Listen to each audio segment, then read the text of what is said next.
Welcome, dear viewers. For more thrilling and exclusive stories every week, become a member. Now sit back, relax, and enjoy your coffee.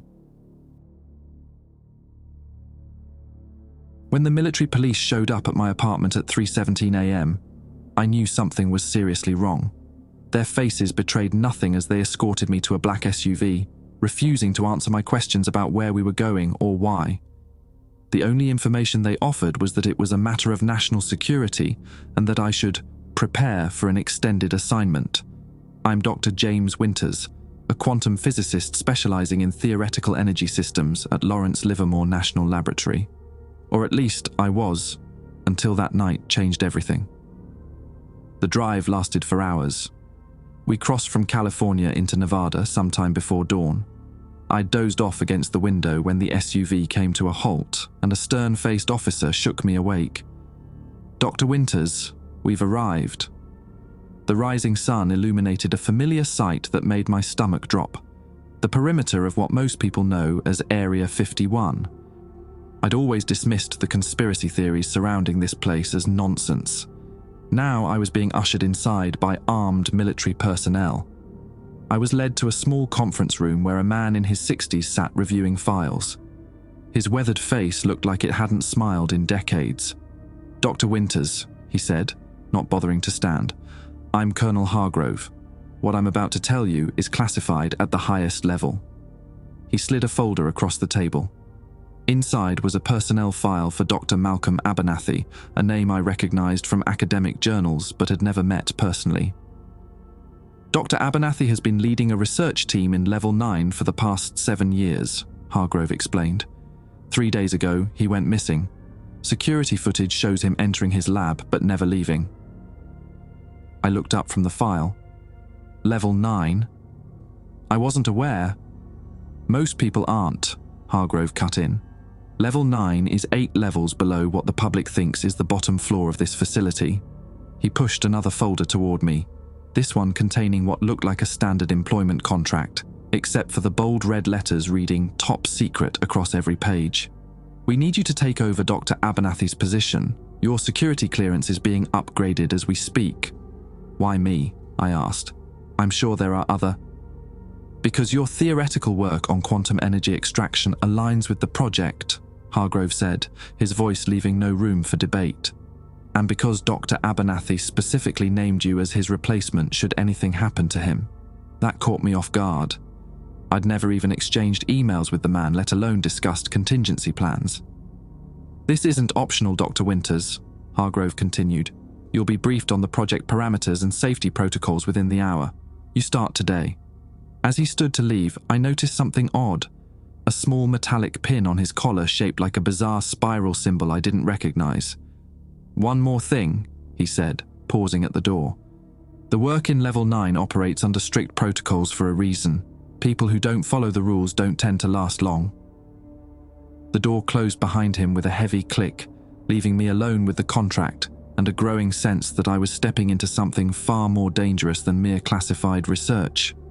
Little did I know that the rules of Level 9 would be unlike anything I could have imagined, or that they were designed not to protect the research, but to protect us from what we'd found. The elevator ride to Level 9 felt like descending into another world. My escort, a tight-lipped security officer named Dawkins, stood beside me as we passed floor after floor, each marked with decreasing numbers. The regular floors ended at B5. Then came a keycard swipe, a retinal scan, and we continued downward. SL1, SL2. SL stands for Secure Level, Dawkins offered without prompting. It was the first thing he'd said since we left the surface. The elevator slowed at SL8, then stopped completely. I thought we'd arrived, but Dawkins inserted another key into a hidden panel. "From this point forward, you follow every instruction exactly as given," he said, eyes fixed on the doors.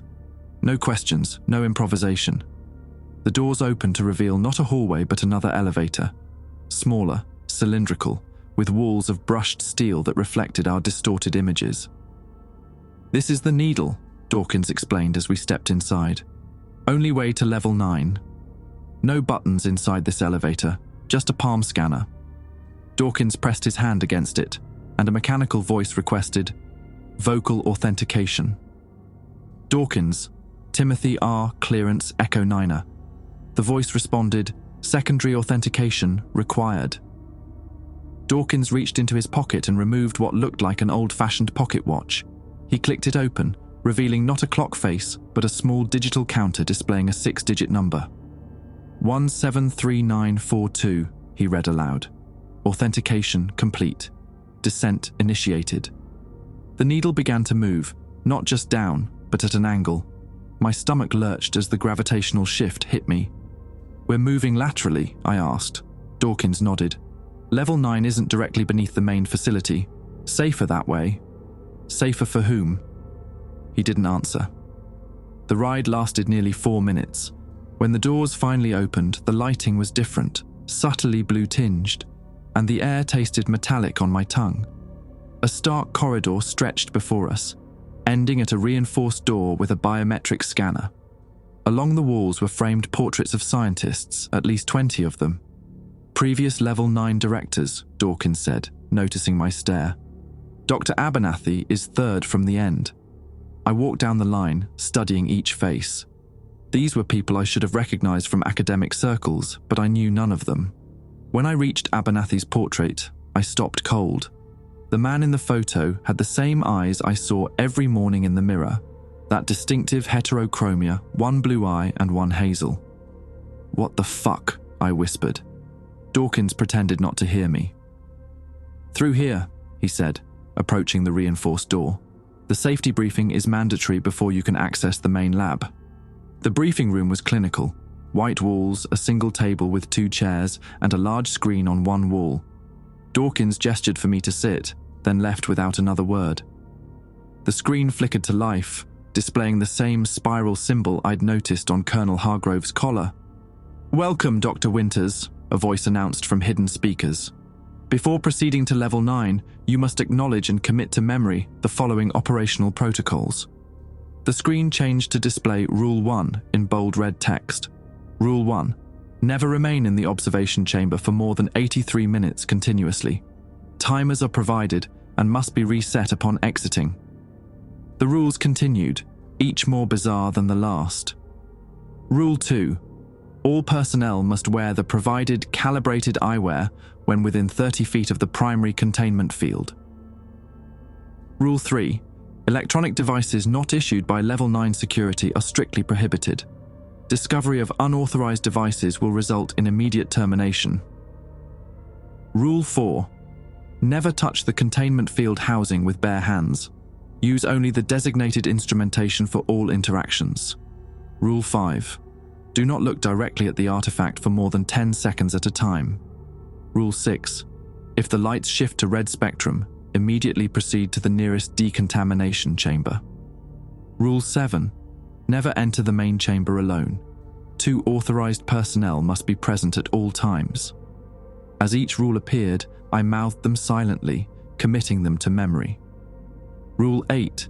If you hear any sound resembling harmonic resonance, evacuate immediately and trigger the magnetic dampening system. Final rule. If you observe any personnel violating these protocols, report them immediately. Do not attempt to intervene personally. The screen went blank momentarily, then displayed a signature line. "Do you understand and agree to abide by these protocols, Dr. Winters?" I hesitated.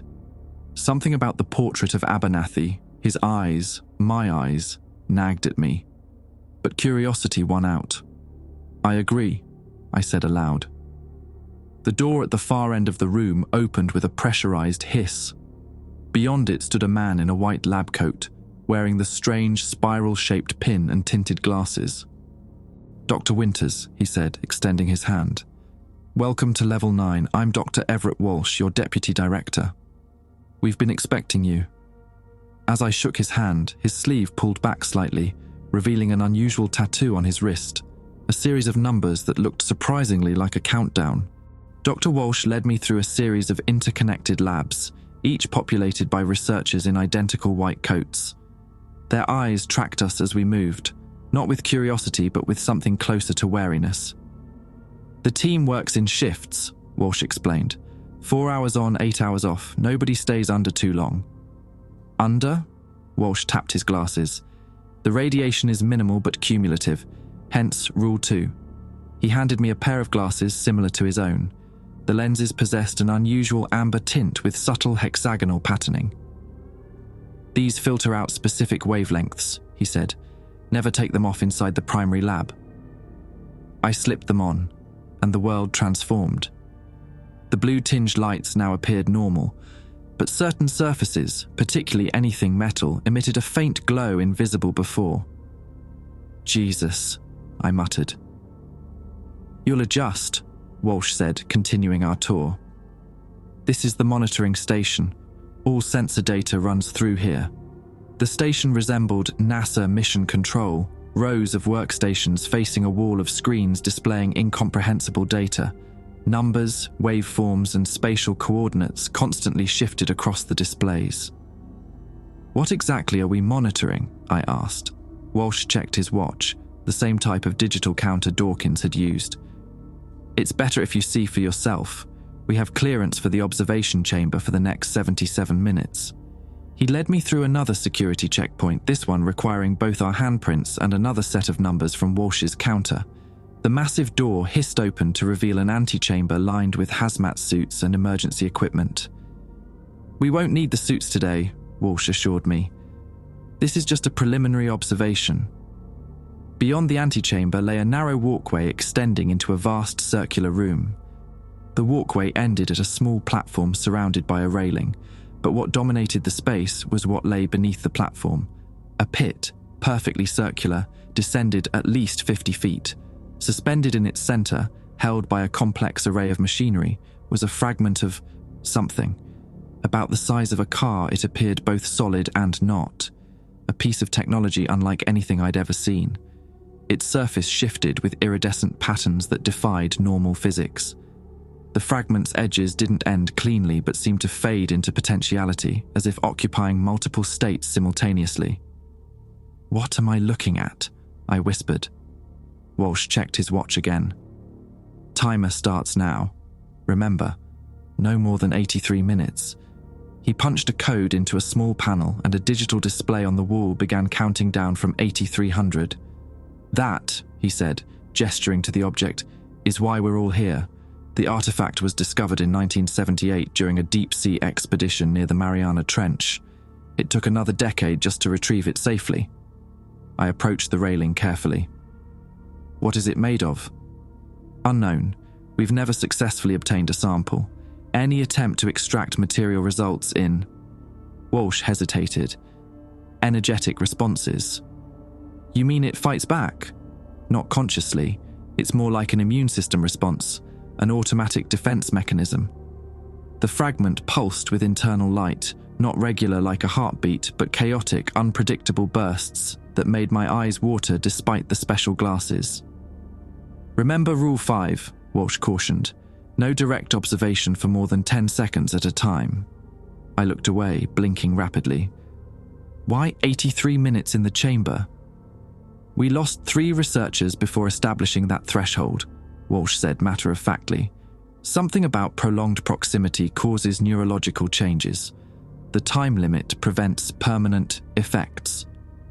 And what exactly is my role here? I asked. What was Abernathy working on before he disappeared? Walsh's expression tightened. Abernathy believed he'd discovered a way to communicate with it. Communicate?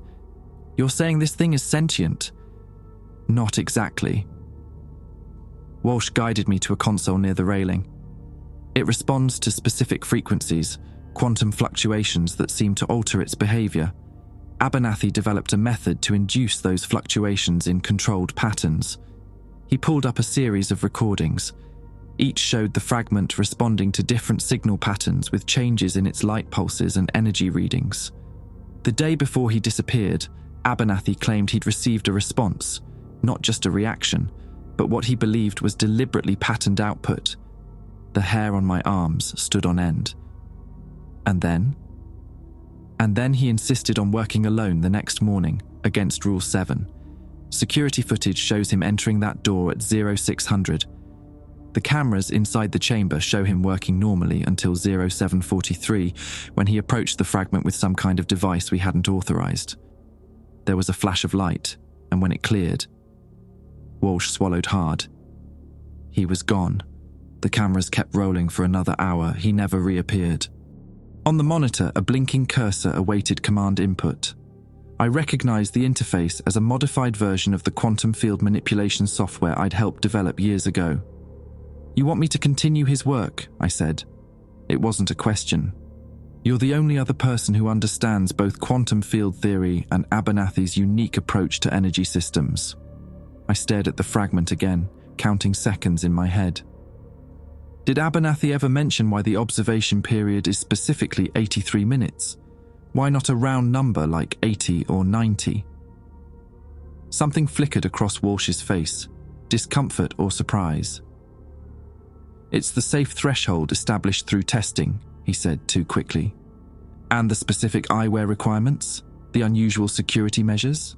That spiral symbol everyone wears?" I pressed. "All standard procedures for this project."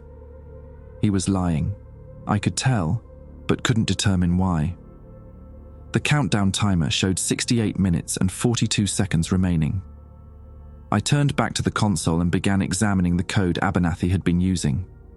Most was familiar, but certain sections employed techniques I didn't recognize, elegant solutions to problems I'd struggled with in my own research. "Has anyone gone through his personal effects?" I asked. "Lab notebooks, private computer files."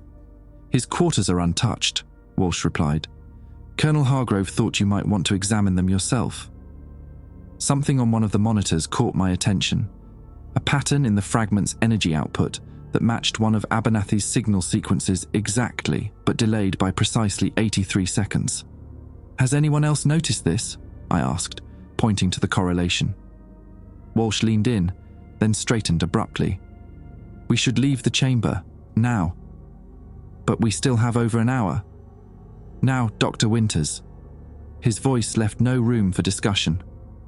As we exited, I noticed Walsh discreetly press something on his wristwatch. Moments later, an overhead speaker announced, "All personnel, prepare for shift rotation. Repeat, prepare for shift rotation." Back in the monitoring station, the atmosphere had changed. Staff moved with practiced urgency, logging out of systems and briefing their replacements. "What just happened?" I demanded when we were alone in the hallway. Walsh's expression was unreadable behind his tinted glasses. "Your quarters are on SL7. I suggest you get some rest. Tomorrow we'll begin integrating you into the research rotation." As he turned to leave, I grabbed his arm. "That pattern I found, Abernathy discovered it too, didn't he? That's what he was responding to when he disappeared." Walsh removed my hand from his arm. "Rule 10. Never discuss observational data outside of secure briefing rooms." "There was no Rule 10 in my orientation." His smile didn't reach his eyes. "There's always another rule, Dr. Winters. You just haven't needed to know it yet." My quarters on SL7 were Spartan. A bed, desk, small bathroom, and a kitchenette barely large enough for a microwave and mini fridge. The walls, a sterile white, reminded me of a hospital room. No windows, of course. We were hundreds of feet underground. On the desk sat a sealed manila envelope with Dr. Winters Private stamped across it. Inside, I found a Level 9 identification badge, a personal digital counter like the ones Dawkins and Walsh carried, and a pamphlet titled Extended Residency Guidelines. The counter displayed the same 6-digit number I'd seen on Walsh's device earlier, 173942. As I watched, the digits changed to 173943. The pamphlet contained mundane information about meal schedules and recreational facilities, but the final page detailed additional rules. Personal quarters inspections occur randomly. No unauthorized materials permitted. All personnel must wear location trackers at all times. Sleep cycles are monitored. Report any unusual dreams to medical immediately. Report unusual dreams. I set the pamphlet down, unsettled. A knock at my door startled me. A young man in a security uniform stood there looking uncomfortable. "Dr. Winters?" "I'm Officer Trent. I've been assigned to escort you to Dr. Abernathy's quarters whenever you're ready. I checked my watch, 21:47. Now works. Trent led me down a winding corridor to an elevator different from the ones I'd used earlier. This one required only a simple keycard. This connects only to the residential levels, Trent explained as we descended to SL6. Abernathy's quarters were larger than mine, a full apartment rather than a single room. Books lined the walls, along with framed equations and astronomical charts. A telescope stood in one corner, pointing at a blank wall, a strange choice for a subterranean living space. "I'll be outside if you need anything," Trent said, closing the door behind him. I began methodically searching the space, starting with the desk drawers. Most contained standard research materials, notebooks filled with equations, reference texts, computer printouts. Nothing immediately illuminating.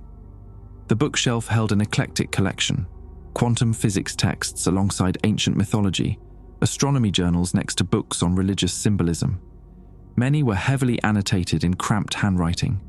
One book caught my attention: Dyson Sphere Hypotheticals by Frederick Holt. A bookmark protruded from its center. Opening to that page, I found passages underlined about energy extraction methods. Margin notes read, "Application to fragment possible." Energy density calcs on page 347. I flipped to page 347, finding complex calculations comparing theoretical energy outputs of various celestial objects.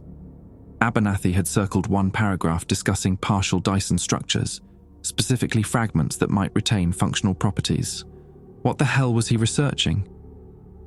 Moving to the bedroom, I found nothing unusual until checking beneath the mattress.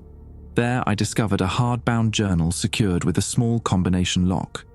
After trying several obvious combinations unsuccessfully, I noticed a series of numbers scratched faintly on the bedpost: 83-17-94. The lock clicked open. Inside was not the expected research notes, but what appeared to be a personal diary.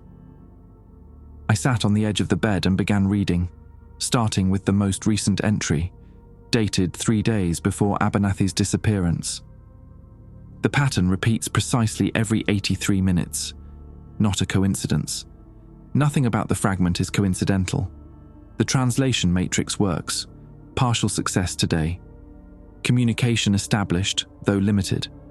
It responded to sequence Alpha 7 with what I now believe was a mathematical proof. Elegant, perfect, terrifying in its implications. Walsh suspects something. He's been monitoring my console activities. I've created an encrypted partition for the most sensitive findings. If anything happens to me, the decryption key is where only I would think to look.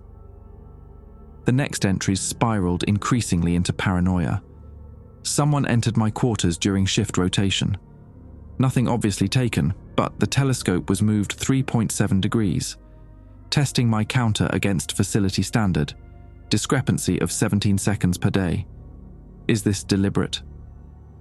The dreams are worsening. Always the same. I'm floating in darkness, surrounded by a structure so vast it defies comprehension. A lattice of impossible scale, capturing the light of a star. And within the lattice, eyes watching. Millions of eyes.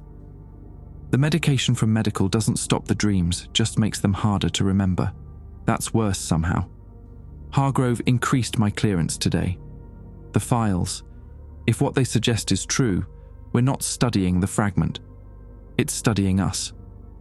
The final entry was brief and disturbing. The math doesn't lie. The fragment isn't just similar to Dyson Sphere technology. It is Dyson technology, but not built by humans and not from this time. The quantum signature dates it approximately 37,000 years in our future. How is that possible? More importantly, why was it sent back? Who sent it? I've found a way to ask directly. If I succeed, I won't need to write in this journal again. If I fail, God help whoever comes after me. I closed the journal, my mind racing. A Dyson sphere, a hypothetical megastructure built around a star to capture its energy output, was pure theoretical physics. But a fragment of one, from the future, it sounded insane. yet it aligned disturbingly well with what I'd observed in the chamber. Returning to the living room, I examined the telescope more carefully. It faced a blank wall, or what appeared blank initially. Under closer inspection, I noticed tiny pinholes arranged in a pattern. When I looked through the telescope, the pinholes aligned to form a clear image, the same spiral symbol everyone wore on their lapels. Behind the telescope, affixed to the wall, was a small metal plate with an engraved message. "The eye that sees beyond sees within. 17 steps from truth." The message triggered a memory. The portrait gallery where Abernathy's image hung, his heterochromatic eyes identical to mine. 17 portraits in total. I had to get back there. Officer Trent looked surprised when I emerged so quickly. "Find what you needed, Doctor." "Not yet," I replied. "I need to check something in the main facility, the portrait gallery near the level 9 entrance." Trent consulted his watch. "It's after hours, but I have clearance to escort you. May I ask why?" "Just a hunch about Dr. Abernathy's research," I lied. The facility was eerily quiet during night shift. Our footsteps echoed through empty corridors as Trent led me back to the main level 9 entrance. The portrait gallery was dimly lit, each scientist's face half-shadowed. "I'll wait at the checkpoint," Trent said, giving me privacy. I counted the portraits, 17 exactly, dating back to 1978, the year Walsh said they'd discovered the fragment. Each scientist wore the spiral pin, and each had a small plaque listing their tenure dates. Most had served 2 to 3 years. The longest was 7 years, Abernathy's stint. Looking closely at each face, I noticed something I'd missed earlier. Subtle similarities across all 17 portraits. The bone structure, the set of the jaw, even specific facial features recurred with slight variations throughout the lineup.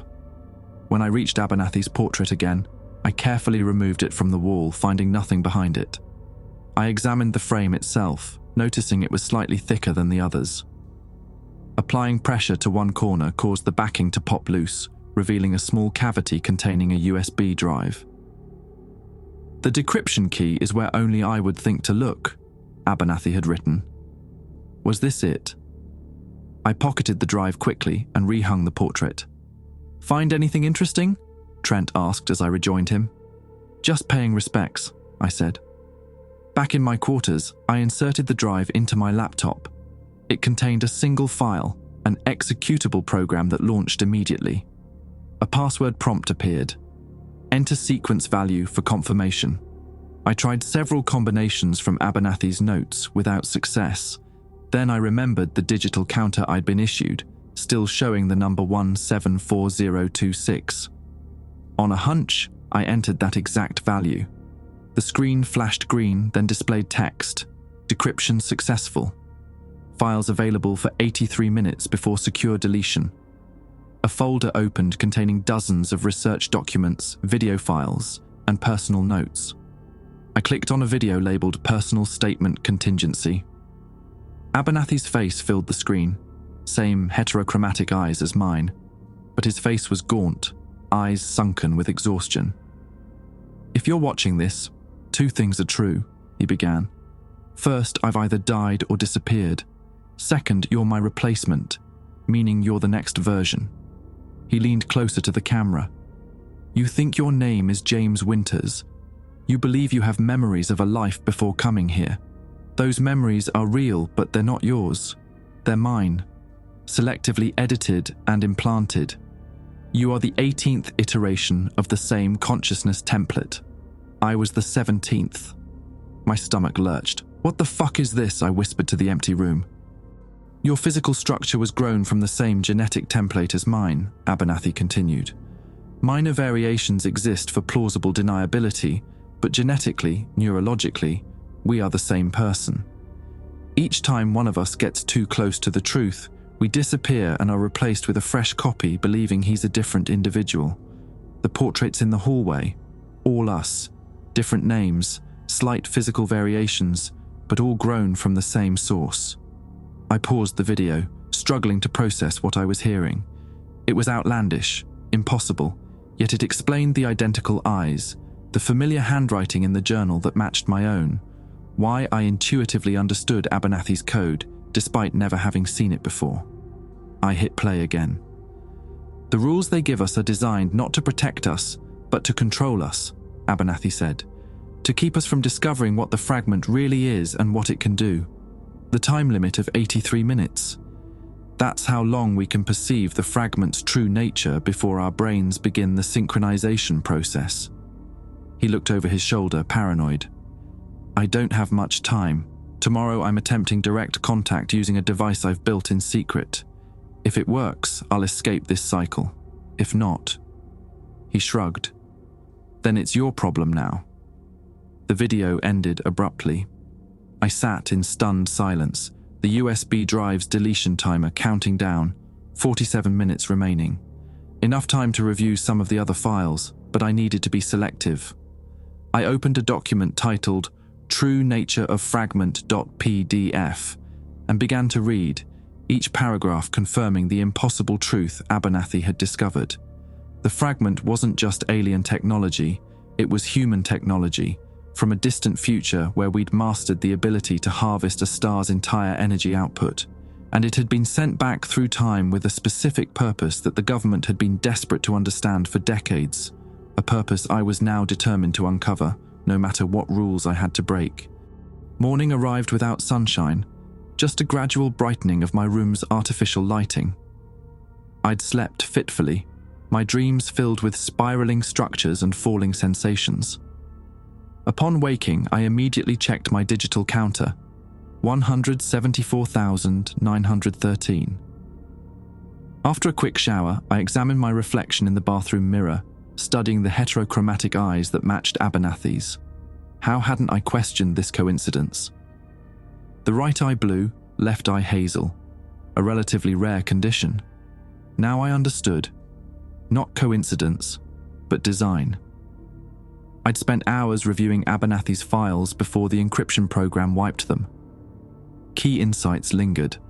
The fragment was part of a Dyson sphere from approximately 37,000 years in the future. It possessed computational capabilities beyond current technology. Its presence created localized temporal distortions, hence the strict time limits for exposure. Most disturbing, the fragment appeared to be attempting communication through quantum fluctuations that resonated with human neural patterns. A sharp knock interrupted my thoughts. Dr. Walsh stood at my door, already wearing his special glasses.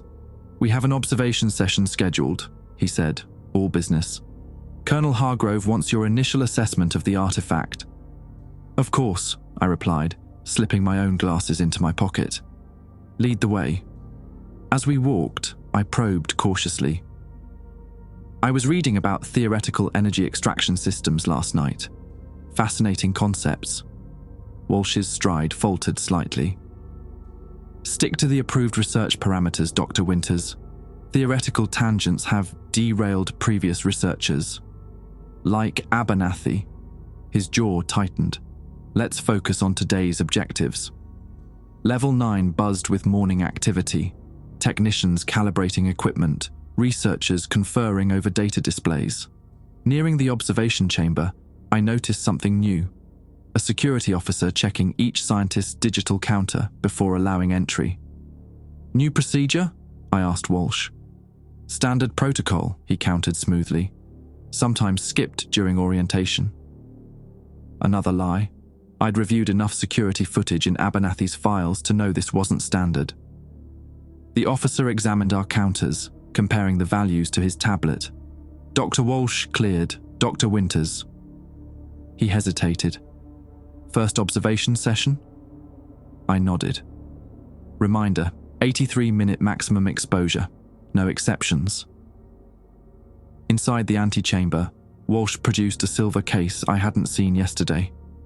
"Calibrated exposure monitors," he explained, extracting what looked like a thin metal bracelet. "Mandatory for all observation personnel." I accepted the bracelet, noting the embedded sensors and tiny display. Was this new, or had I simply missed it yesterday? "It monitors your neural activity during exposure," Walsh continued. "If you approach critical threshold, It alerts you before physiological changes become irreversible. What kind of changes? I asked, feigning ignorance. Varied, he replied vaguely. Concentration lapses, memory irregularities, perceptual distortions. The timer read 8:30, waiting to start. I reviewed Abernathy's preliminary data, I said carefully. His energy output calculations seemed ambitious. Walsh activated his bracelet. Abernathy pursued several unconventional theories. Many proved unsuccessful. I activated my own timer. I'd like to run some basic spectral analysis today, nothing fancy. Inside the observation chamber, the fragment looked different in the morning light, more solid somehow, its iridescent surface patterns more pronounced. I approached the railing, staring at it while counting to 10 in my head before looking away. I'll configure the sensors, Walsh said, moving to a control panel. What specific wavelengths are you interested in? I recalled a detail from Abernathy's notes. Let's start with terahertz range, particularly the 17.94 frequency band. Walsh's hands stilled momentarily over the controls. Any particular reason? Just establishing a baseline, I replied innocently. Standard procedure, right? The sensors hummed to life, data flowing across the monitoring screens. I kept my expression neutral while internally celebrating. Walsh's reaction confirmed this was a significant frequency. For the next hour, we conducted apparently routine tests. I was careful to seem methodical, incurious, following protocols meticulously, all while surreptitiously replicating the test sequences Abernathy had documented before his disappearance. I need to check something with the monitoring team, Walsh said eventually. Continue with the approved test sequence. Remember, never remain alone in the chamber, I finished. Rule 7. I'll send someone in momentarily, he assured me, exiting through the antechamber. The moment he left, I moved quickly to the console. Abernathy's notes had included backdoor access codes to the system. I entered one now, bypassing the security protocols to access the communication sequence he'd developed. The console beeped in protest when I attempted to load the program. Unauthorized protocol, the screen warned. Security alert triggered. Damn. They'd locked down the system after Abernathy. I tried another approach, manually entering the frequency modulation pattern he'd described. The moment I initiated the sequence, something unexpected happened. My monitor bracelet vibrated sharply, its display flashing. Neural synchronization detected, 17% and rising. Simultaneously, the fragment's luminosity increased, its surface patterns shifting to match the modulation frequency perfectly. The air in the chamber felt suddenly dense, pressing against my eardrums. My bracelet, neural synchronization at 23%, warning. I should have stopped. I knew the protocols, knew the risks Abernathy had documented, but curiosity overcame caution. I continued the sequence, watching in fascination as the fragment responded. The patterns across its surface weren't random, they were organized, structured like a language, specifically like mathematical notation. The fragment was solving the equations I fed it, then proposing its own. My bracelet. Synchronization at 41%, critical warning. I barely registered the alert, transfixed by what I was seeing. The fragment was communicating, not just reacting, and what it communicated was staggering. Mathematical proofs that would revolutionize quantum mechanics, solutions to problems theoretical physicists had struggled with for decades. The chamber door hissed open. I quickly terminated the sequence, but not before noting the final equation displayed. Coordinates, spatial and temporal coordinates. A young researcher entered, a woman whose name tag read Dr. Knox. Dr. Walsh asked me to assist you, she said, approaching the console. What were you working on? Standard spectral analysis, I lied, gesturing vaguely at the screens. She glanced at my bracelet, eyes widening. Your synchronization level is dangerously high. How long have you been exposed? I checked the chamber timer, 61 minutes and 42 seconds remaining. About 20 minutes, I said. I'm fine, really. Protocol requires immediate medical evaluation for synchronization levels above 30%. She reached for the emergency comm panel. Wait, I said, lowering my voice. You know what we're really studying here, don't you? Her hand froze over the panel. I don't know what you mean. The fragment, its origins, its purpose. I studied her reaction carefully. You've seen the equations it generates. Her expression shifted subtly, fear mixed with recognition. We should leave the chamber now, Dr. Winters. The time limit isn't about radiation, is it? I pressed. It's about preventing complete neural synchronization, about keeping us from understanding what it's trying to tell us. Dr. Knox's eyes darted to the security camera in the corner. Not here, she whispered. They're always listening. She raised her voice to normal levels. Let's continue this analysis from the monitoring station. Your readings indicate potential exposure concerns. As we exited the chamber, my bracelet's warnings subsided, but the image of those coordinates remained burned in my memory. I needed to get back to my quarters, write them down before I forgot. In the hallway, Dr. Knox pressed a folded note into my hand while pointing out a monitoring display. Your baseline readings should stabilize within hours, she said loudly, but I recommend rest. Walsh intercepted us near the main lab. Everything all right? Dr. Winters experienced elevated synchronization levels, Knox reported professionally. I've recommended a recovery period. Walsh frowned. I should have monitored more closely. First exposures can be unpredictable. I'm fine, I insisted. Just need to process the data we collected. Rest first, Walsh ordered. That's not a suggestion. We'll continue tomorrow. Back in my quarters, I unfolded Knox's note. Memory log everything you saw immediately. First synchronization insights fade within hours. They'll monitor your sleep tonight. Trust no one. 83-17-94. I stared at the sequence, the same numbers that recurred throughout Abernathy's research. The lock combination, the frequency band, and now, apparently, some kind of code from Knox. I wrote down the coordinates from the fragment, then hid the paper inside my mattress. My digital counter now read 175,846. The numbers seemed to be accelerating, changing faster than they should if measuring simple time. Another memory from Abernathy's files surfaced. The countdown wasn't measuring time passing. It was measuring time remaining. I lay on my bed, staring at the ceiling, piecing together the fragments of truth. The artifact wasn't just studying us. It was changing us. And I had 83 minutes of observation time left before I discovered what had really happened to Abernathy, whether I was ready or not. Sleep eluded me entirely. I spent hours reviewing and memorizing everything I'd learned, knowing my quarters were likely monitored. The recurring sequence, 83-17-94, had to be significant beyond just passwords and frequency bands. A location, a time code, something else entirely. At 3:17, my digital counter clicked to 176,294. The pattern finally clicked in my mind. The first two digits were counting up, while the last four maintained their sequence with minor variations. If this was a countdown as Abernathy suggested, what exactly was it counting down to? A soft knock interrupted my thoughts. I opened the door to find Dr. Knox, her face tight with anxiety. Security rotation creates a 3-minute blind spot in the residential corridor cameras, she whispered. We need to talk. Now. I grabbed my glasses and counter, following her through dimly lit service corridors I hadn't known existed. She moved with practiced ease, obviously familiar with the facility's blind spots. Where are we going? I asked as we descended a narrow utility stairwell.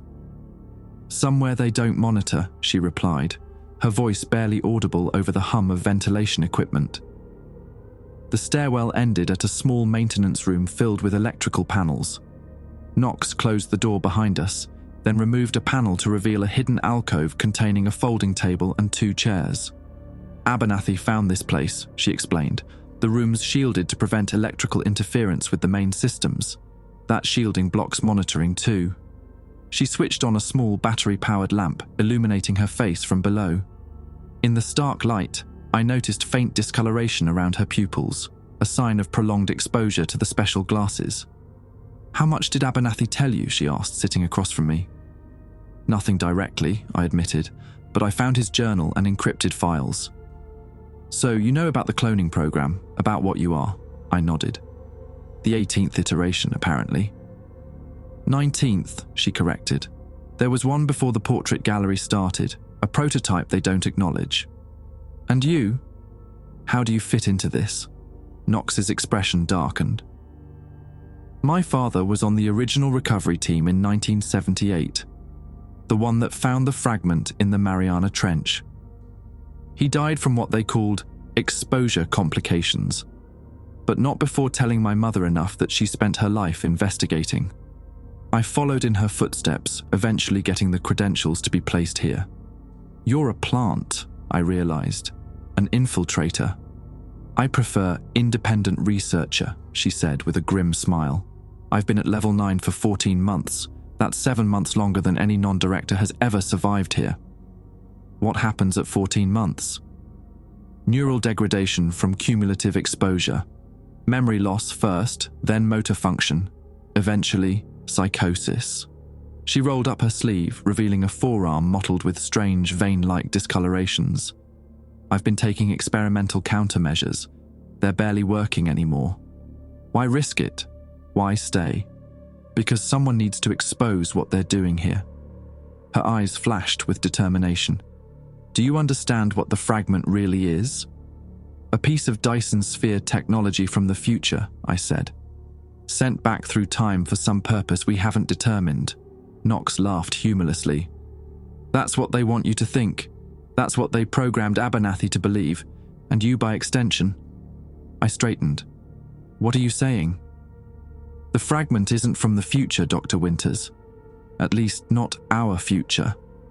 She pulled a folded paper from her pocket, spreading it on the table to reveal complex diagrams. "These are temporal radiation readings I've secretly gathered. The fragment's quantum signature doesn't indicate time travel, it indicates dimensional transit."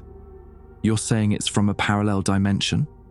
"I'm saying it's from a parallel timeline, one that diverged from ours thousands of years ago.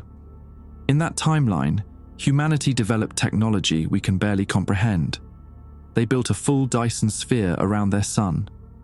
And then something happened that made them desperate enough to send fragments of it across dimensional boundaries." My mind raced to process the implications. If that's true, why would the government keep it secret? Why the elaborate deception with cloned researchers? "Because the fragment isn't just a power source or a piece of advanced technology," Knox said. "It's a dimensional anchor, and it's still connected to its origin point." She pulled out another document, pages of equations and diagrams. "The fragment didn't arrive by accident. It was sent here deliberately, targeting our timeline specifically. The mathematical patterns it generates aren't just communication, they're coordinates, navigational data." "For what purpose?" "The fragment is generating a map, a pathway between dimensions, and it's using the neural patterns of human minds to calibrate that pathway." She tapped her temple. "That's what the neural synchronization is really measuring, how effectively it's mapping your brain to serve as a dimensional conduit." The realization hit me with physical force. That's what happened to Abernathy. He achieved complete synchronization. Knox nodded. "And the 17 versions before him. Each time they get closer to the threshold needed for a stable connection between dimensions." "A connection for what? Invasion? Rescue?" "That's what I've been trying to determine." She pulled out a small device resembling a modified tablet. "I built this to record the fragment's emissions at wavelengths outside the official monitoring spectrum. 2 days ago it captured this." She pressed a button and the screen displayed a waveform pattern pulsing in complex rhythms. "This is a repeating message embedded in quantum fluctuations. I've partially decoded it." Her voice dropped lower. "It's a warning." "About what?" "In the alternate timeline, they depleted their sun too quickly. Their Dyson sphere worked too well. They trapped themselves in a dying system with a fading star." She met my eyes directly. "They're coming here, Dr. Winters. They need a new sun, and they're using these fragments to create doorways. I processed this information slowly. How many fragments are there? At least 9 that I know of. The government has recovered 3. This one, designated Artifact 83, is the most intact. And the digital counters? What are they counting down to? The dimensional alignment. When all required variables synchronize, the fragment's position, Earth's orbit, and a fully calibrated human neural pattern, the doorway opens. She swallowed hard. Based on my calculations, that happens in approximately 12 days. I checked my counter instinctively. 176542. The numbers made sense now, not a countdown to seconds or minutes, but to a precise astronomical alignment. What about the rules? I asked. The 83-minute exposure limit, the special glasses. Some are legitimate safety protocols. The temporal distortion around the fragment does cause neurological changes with prolonged exposure, but most are control mechanisms. She gestured to my glasses. Those filter out certain visual frequencies that accelerate neural synchronization. They're slowing down the process, keeping it manageable. Why? If the government knows what's happening, why not destroy the fragments? Because certain elements within our government want the doorway opened. They believe they can control what comes through, acquire advanced technology. Her expression hardened. They're wrong. The neural synchronization isn't creating a door we control, it's creating a lock they can open from their side. Does Walsh know this? Hargrove? Hargrove orchestrates everything. Walsh is his scientific puppet. She glanced at her watch. We have 7 minutes before the next security sweep. Here's what you need to know. Abernathy discovered all this too. He built a device designed to disrupt the fragment's dimensional anchoring. He believed he could sever its connection permanently. But something went wrong, I said. Or something went right. Just not the way he expected. The security footage shows he disappeared, but the truth is more complex. There was a localized dimensional event. For 3 milliseconds, sensors detected a second presence in the chamber with him. Something came through. Or someone. Knox gathered her papers quickly. I think Abernathy made contact, but not in the way anyone anticipated, and I think his consciousness transferred across the dimensional boundary. You're suggesting his mind is in the other dimension, inside the fragment's origin point. I'm suggesting the fragment creates a two-way bridge. Abernathy's consciousness went there, and something from there might have come here. She fixed me with an intense stare. Have you experienced any unusual dreams since arriving? Visions of structures surrounding a star? The question struck a nerve. Last night's dreams returned to me. Vast lattices surrounding a distant sun, perspectives that seemed impossible. How did you know? Because the fragment doesn't just scan our minds, it transmits to them. You're receiving data from the other side, especially during sleep, when your consciousness is most receptive. She handed me a small metal object resembling a thumb drive. Abernathy left this with me before his final experiment. It contains specifications for his disruption device and access codes to restricted areas. He made me promise to give it to his replacement if something happened to him. I took the device, feeling its weight in my palm. What do you want me to do?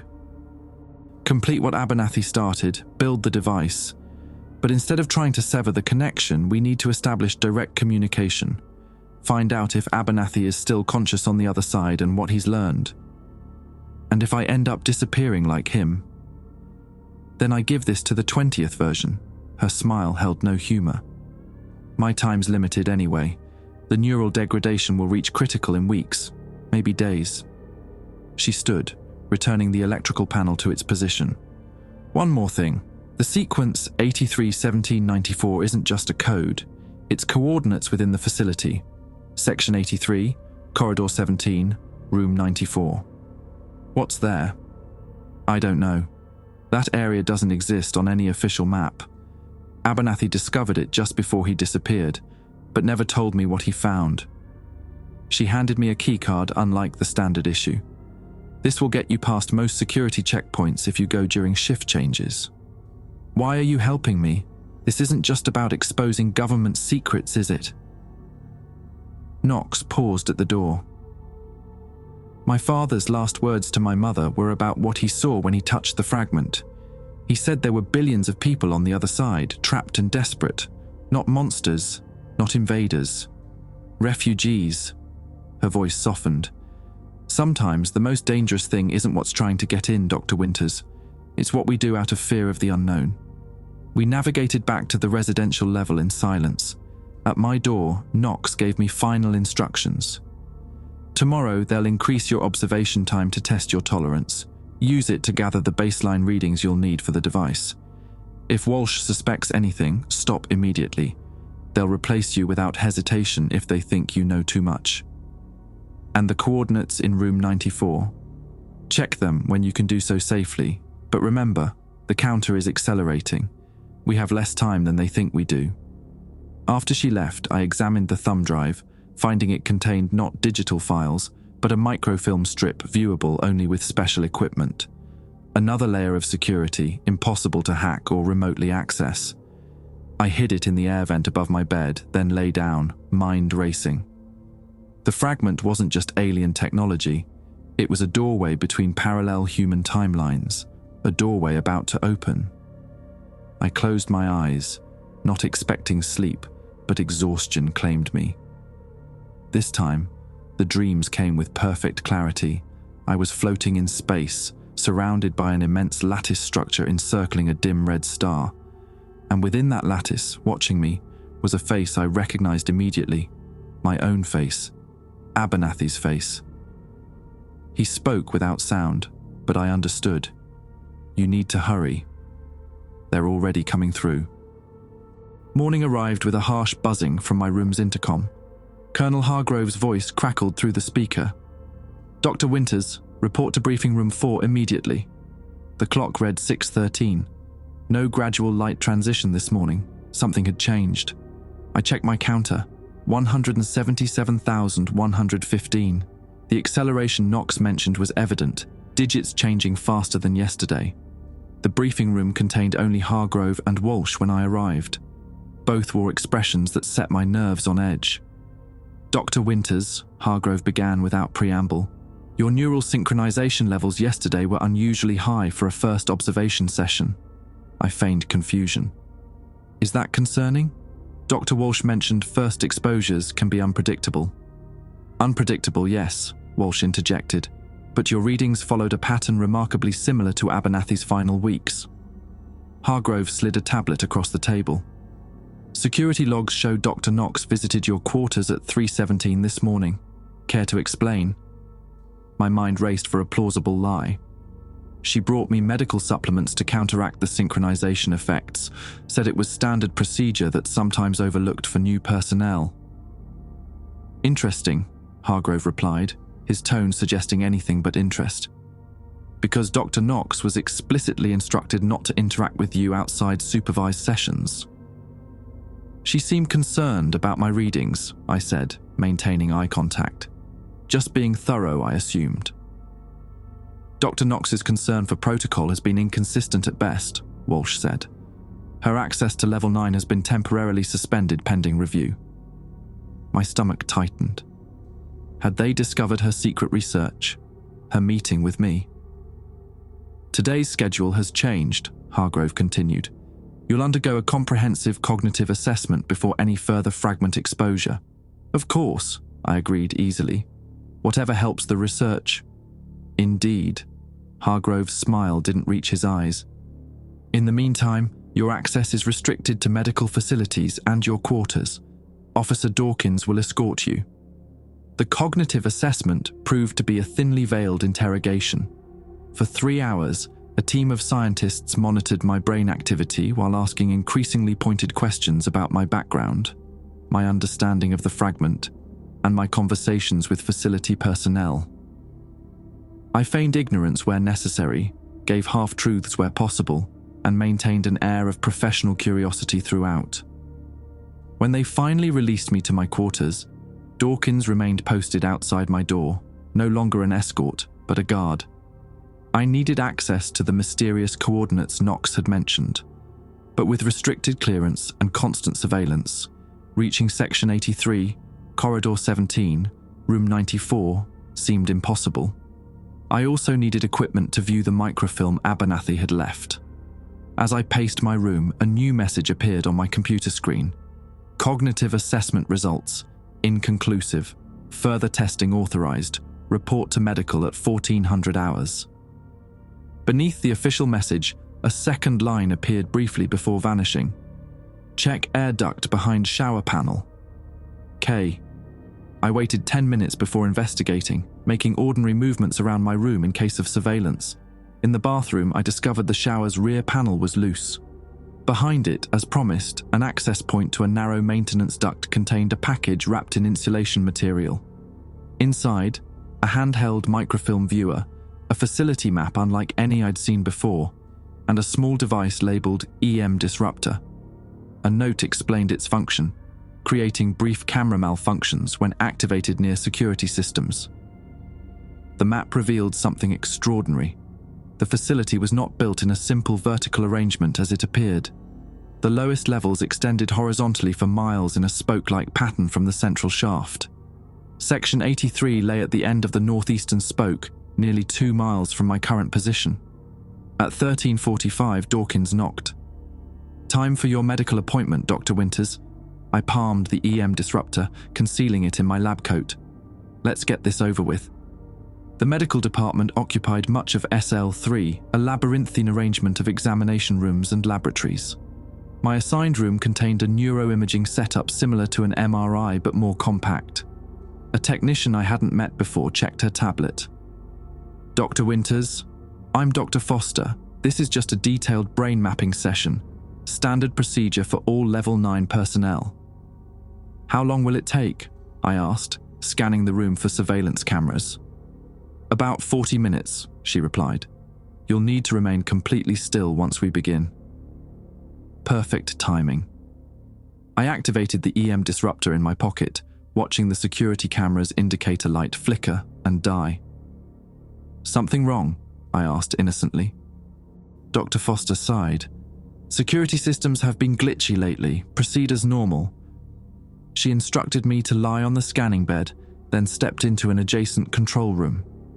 The moment the door closed, I moved quickly, locating an access panel beneath the equipment, exactly where Knox's map indicated an emergency maintenance shaft would be. The panel opened easily, revealing a narrow passage barely wide enough for my shoulders. I slipped inside, carefully replacing the panel behind me. The shaft descended at a steep angle, requiring careful navigation in near darkness. After approximately 20 minutes of crawling through increasingly dusty passageways, I reached a junction matching the map's indication for access to the northeastern spoke. A ladder descended into darkness. I checked my watch. 14:32. They'd be searching for me already, likely activating facility-wide security protocols. I needed to move faster. The ladder seemed endless, each rung taking me deeper than I thought possible. The air grew noticeably cooler, with a mineral smell suggesting natural caverns rather than constructed spaces. When I finally reached the bottom, I found myself in a rough-hewn tunnel reinforced with steel supports. The walls sparkled with embedded mineral deposits that cast prismatic reflections from my flashlight. According to the map, I needed to follow this tunnel for nearly a mile to reach Section 83. I moved as quickly as safety allowed, aware that each passing minute increased the likelihood of capture.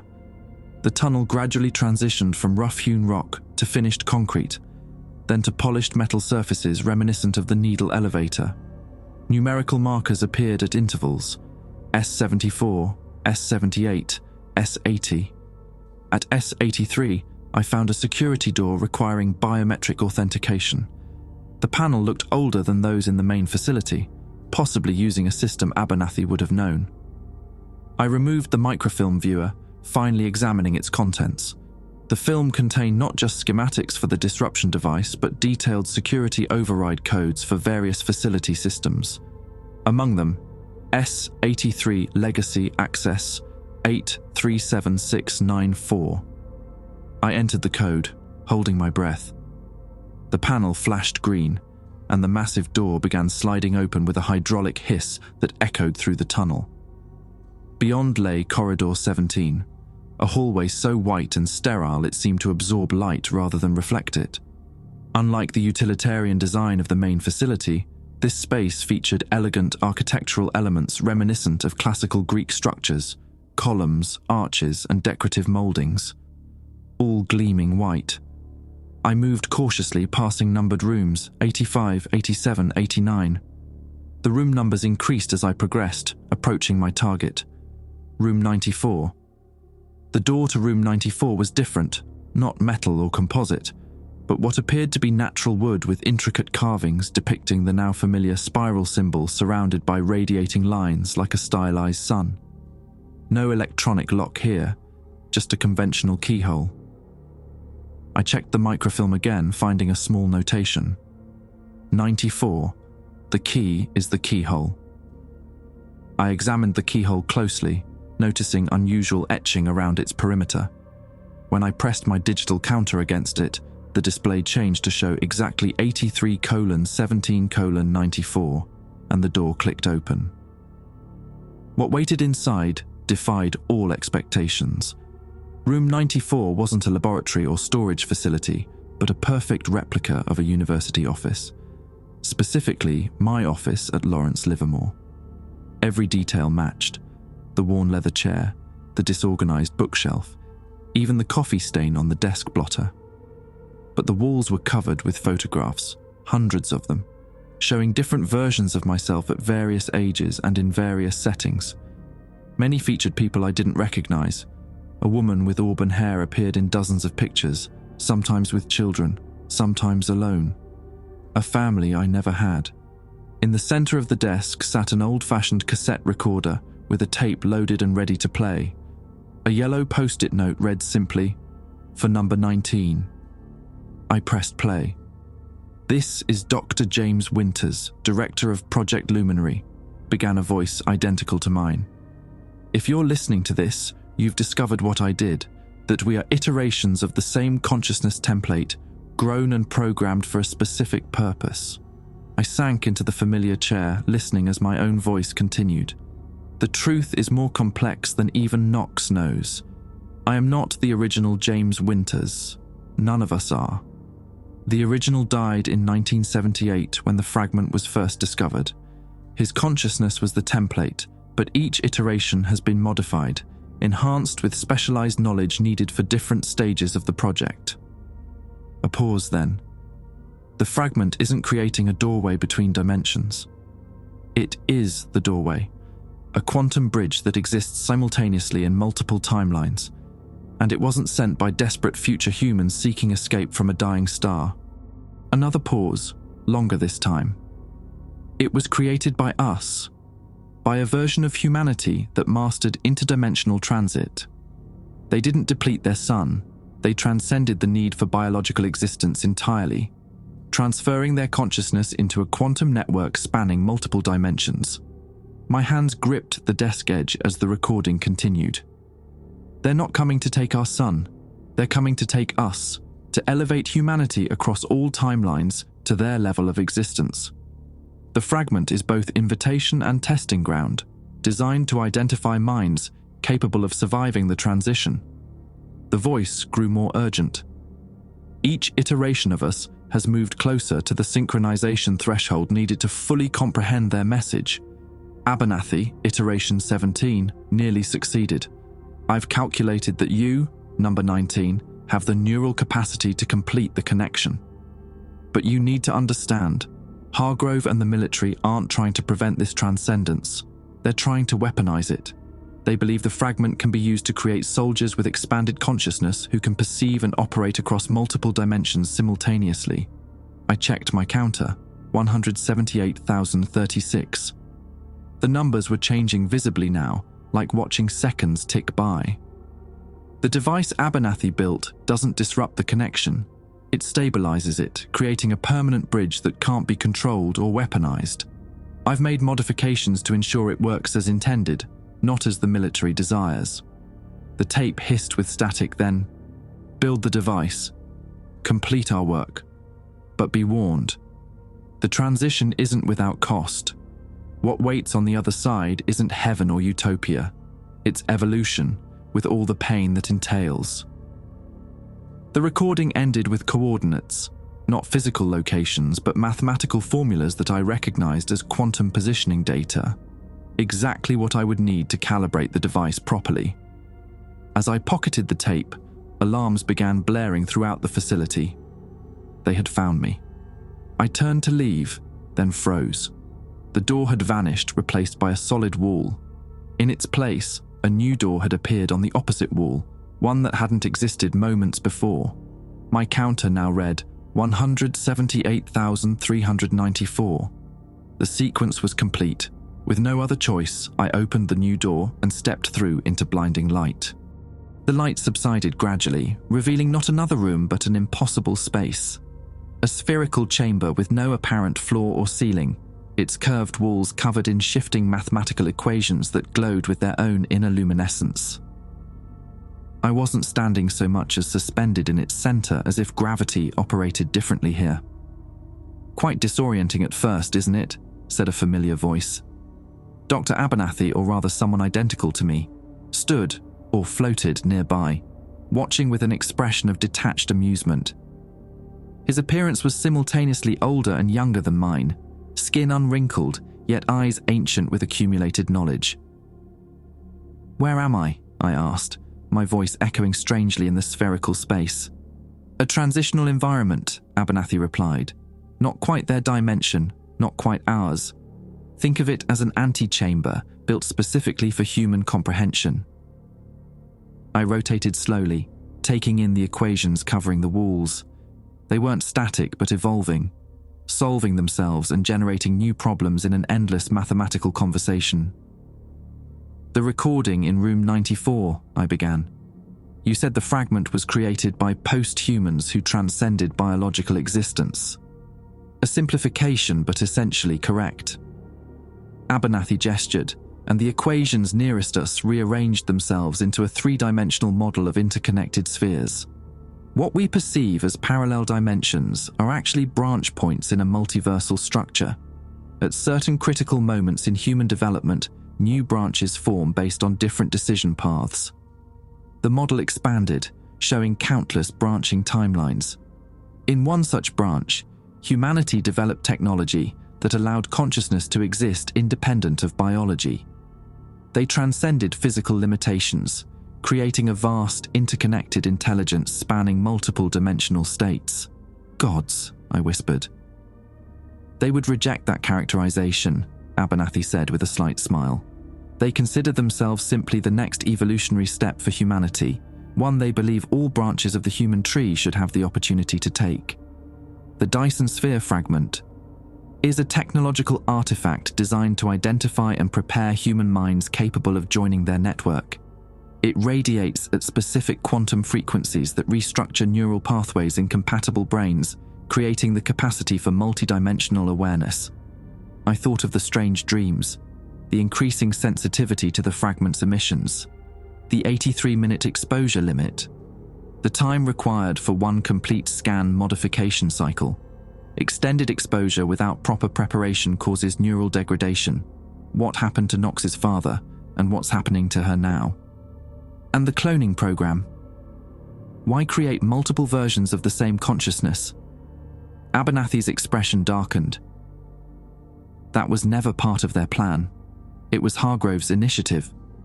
He discovered that certain genetic profiles responded more effectively to the fragment's emissions. Your original template, Dr. James Winters, showed extraordinary compatibility. So they've been growing copies of him, of us, for decades. Iterative copies, each slightly modified based on what they learned from the previous version. Abernathy gestured to himself. I was version 17. Each iteration comes closer to the neural configuration needed for complete synchronization. And what happens when synchronization is complete? This. He swept his arm in an arc, and the chamber around us transformed. Suddenly we stood on what appeared to be the surface of the fragment itself, but vastly expanded. Stretching in all directions was a latticework structure of impossible scale, encircling a dim red star, the Dyson sphere, in its entirety. But it wasn't constructed of metal or any physical material I recognized. It seemed composed of pure information. mathematical equations and quantum formulations woven into a physical structure. The network exists simultaneously across multiple dimensional states, Abernathy explained. What you're seeing is how your brain interprets a reality it wasn't designed to perceive. Within the lattice structure, points of light moved in complex patterns, thousands, millions of them. Conscious entities, Abernathy said, answering my unspoken question. Former humans who completed the transition. Each maintains individual identity while participating in the greater collective intelligence.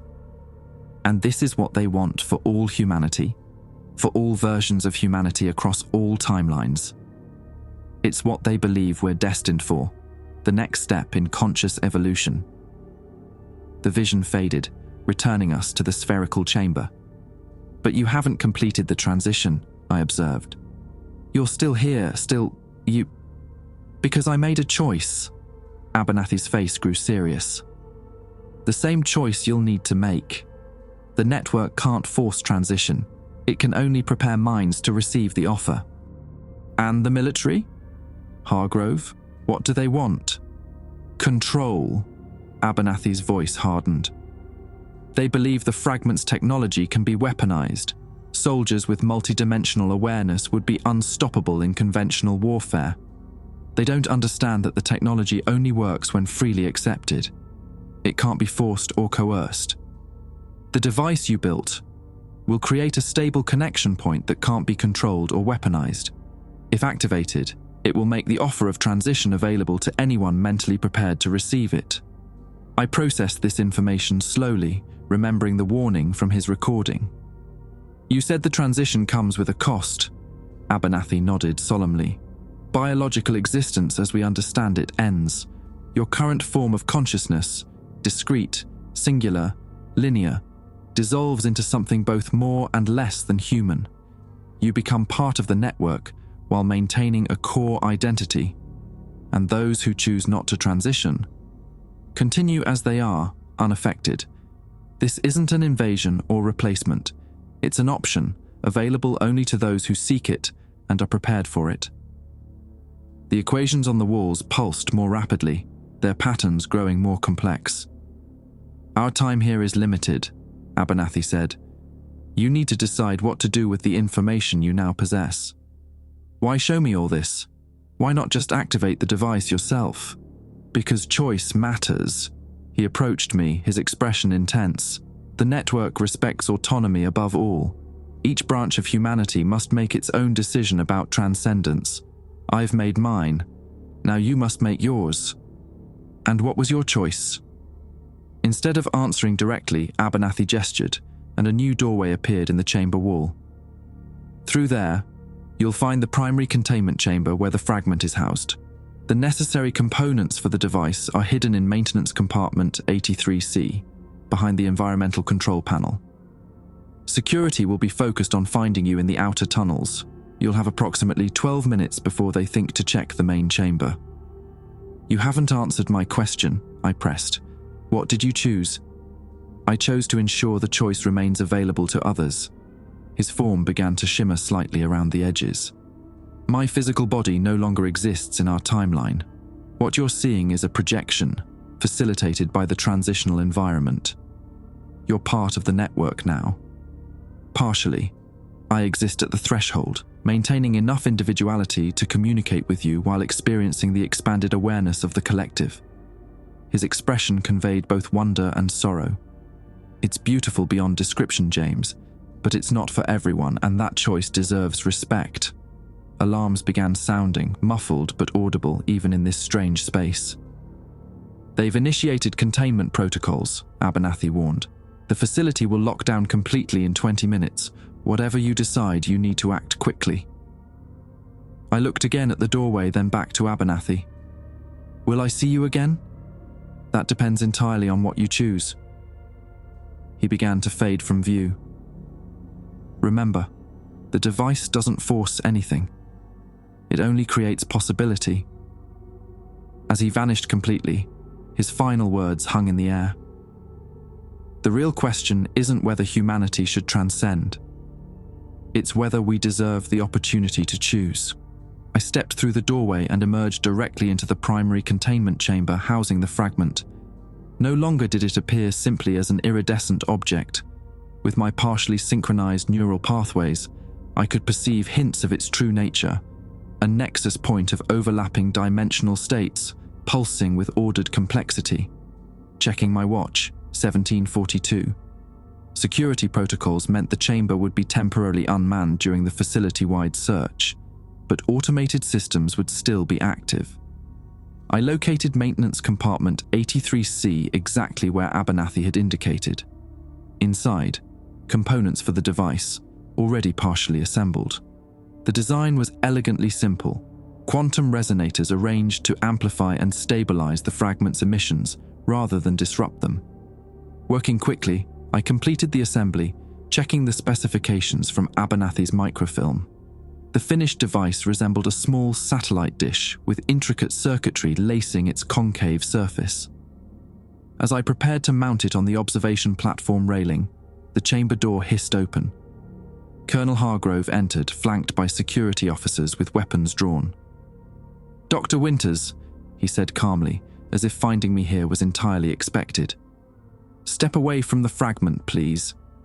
I remained where I was, device in hand. "You don't understand what you're dealing with, Colonel." "I understand perfectly." He advanced slowly. "A technology with the potential to revolutionize human capabilities, to transform warfare, intelligence gathering, even governance." "It's not a weapon or a tool," I countered. "It's an invitation, one that can't be controlled or directed. Everything can be controlled with proper understanding." His eyes flickered to the device. "Abernathy built that to disrupt the fragment's emissions. You're attempting to sabotage years of research." "That's what you were told," I said. "What Abernathy wanted you to believe." Understanding dawned in Hargrove's eyes. "The device amplifies the emissions, doesn't it? Creates a permanent connection." I didn't confirm or deny, instead asking, "Did you ever wonder why the cloning program produced such specific results? Why each iteration moved closer to synchronization despite your attempts to control the process?" "The fragment was selecting for compatible neural patterns," Hargrove said. "We were simply refining the template." "No, Colonel. The fragment wasn't selecting us. We were selecting it." I gestured to the spiral pin on his collar. "That symbol, it's not just an identification marker. It's a filter pattern, helping your brain begin the synchronization process without you realizing it. Everyone who works closely with the fragment starts to synchronize eventually." Hargrove touched the pin unconsciously. "You're stalling, Dr. Winters. Put down the device." My counter now read 179,999. The numbers almost a blur as they changed. The meaning clicked suddenly. Not a countdown to an event, but to a decision point. My decision point. "I can't do that, Colonel." I turned toward the fragment, device in hand. "Some choices shouldn't be made by governments or military organizations. Some need to be made by humanity itself." I attached the device to the railing, aiming it directly at the fragment. The security officers raised their weapons. "You can kill me," I said without turning around. "But you can't stop what's already begun." As I activated the device, the fragment's surface patterns accelerated, shifting from iridescent to incandescent. The air in the chamber seemed to thicken, time itself stretching like taffy. My counter froze at 180,000, then reset to 0,00000. The fragment pulsed once, twice, then released a wave of energy unlike anything I'd ever experienced. Not destructive, but transformative. Reality itself seemed to flex around us as the wave passed through the chamber, through the facility, expanding outward at impossible speed. And in its wake, a choice offered to every mind prepared to receive it, including mine. The presidential briefing room buzzed with tension. 5-star generals, cabinet secretaries, and intelligence directors sat in uncomfortable silence as Dr. Eliza Knox adjusted her presentation materials. "Dr. Knox, you were the only survivor from Level 9 with clearance to explain what happened," the president said. The public needs answers about the Nevada anomaly.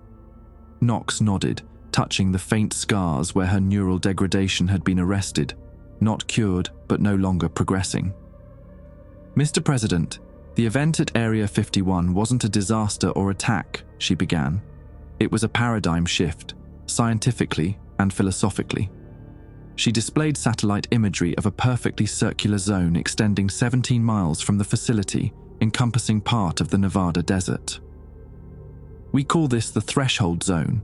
Within it, physics operates differently. Quantum states that should be impossible maintain stability. Information transfers without physical mediums. And the personnel? Asked the Defense Secretary. Over 300 people worked at that facility. They exist in what we're calling a threshold state, simultaneously present in our dimension and elsewhere. Knox brought up brain scans. Those of us who were partially synchronized can still perceive and communicate with them under controlled conditions. You're saying they're ghosts? Someone scoffed.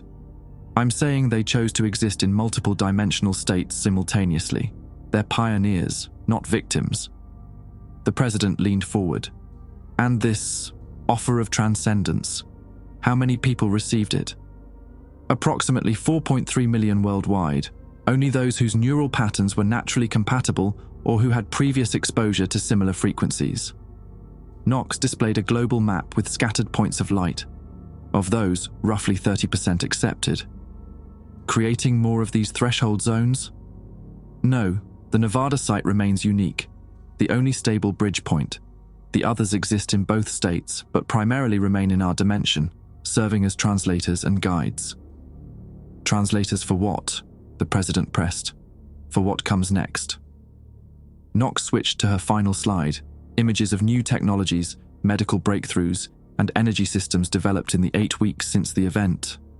They're helping us prepare, Mr. President, not for an ending, but for an expansion. The briefing concluded, and Knox stepped outside to the White House garden. A figure waited there, translucent in the morning light, but recognizable.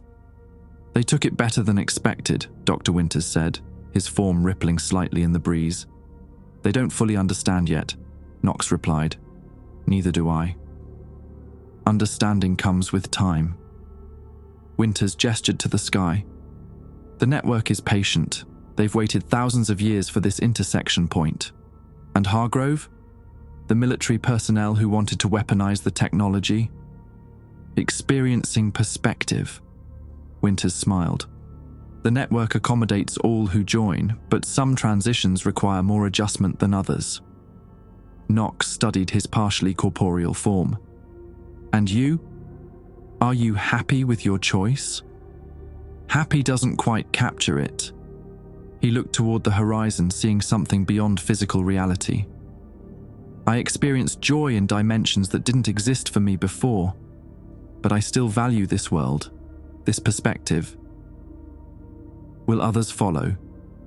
Will all humanity eventually transcend? Winters considered this. The future isn't determined, even from our expanded perspective. Some will choose transcendence. Others will remain fully human. Both paths have value. He began to fade as the sun climbed higher. The threshold remains open, Eliza. The fragment continues its work. The choice remains available for those who seek it. And if I wanted to cross over completely? To join you? His smile was the last thing to fade. Then you'd find us waiting. All of us. Every iteration, every version across every timeline. In the end, we're all fragments of the same consciousness, finding our way home. Knox stood alone in the garden, watching where he had been. Above, the morning sky seemed somehow deeper than before, as if, with the right perception, she might see beyond the blue into dimensions waiting just beyond the threshold.